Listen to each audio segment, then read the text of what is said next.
Over the past 72 hours, Ukraine has pulled off one of the most audacious military operations of the war, a drone campaign deep inside Russian territory that struck strategic bomber bases nearly 3,000 miles from the front. Not tactical, not symbolic, but a cold, calculated act of strategic warfare, undermining Russia's long-range airstrike capacity. And simultaneously, in Kupiansk, Ukrainian special forces executed textbook air assault to disrupt Russian summer offensive plans. Yet in Moscow, the official line is all but silence. It's not that difficult to work out why, but it is interesting. Ukraine's security service, the SBU, orchestrated Operation Spiderweb with exquisite precision.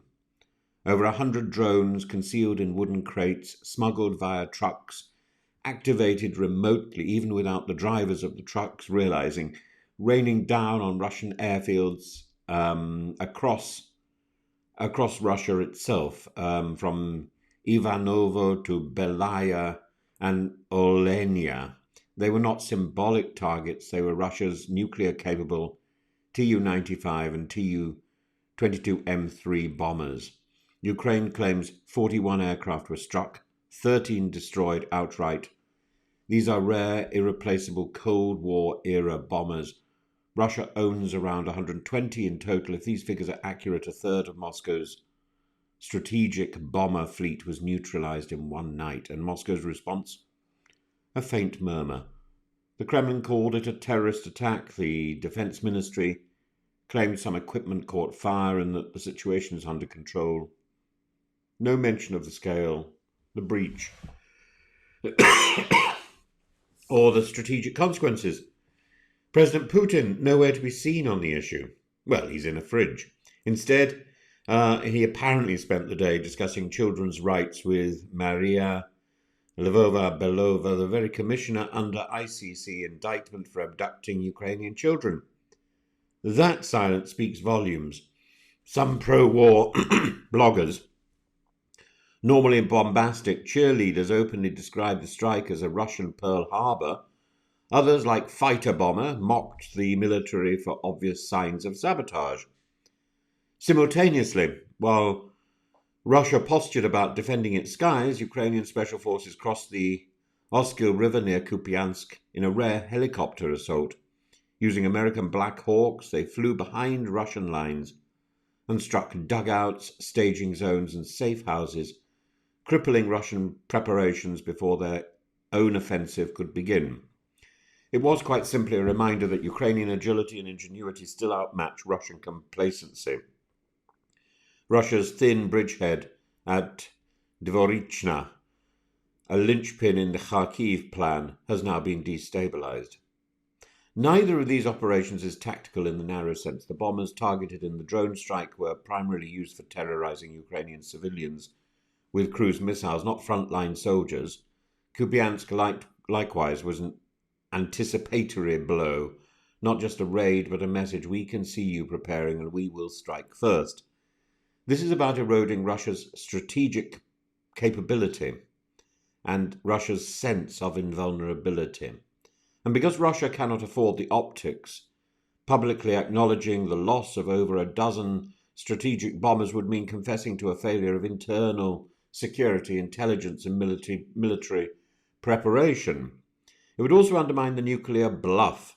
These bombers are central to Russia's long-range deterrent. If drones hidden in crates can cripple that fleet, then the mystique of invincibility evaporates.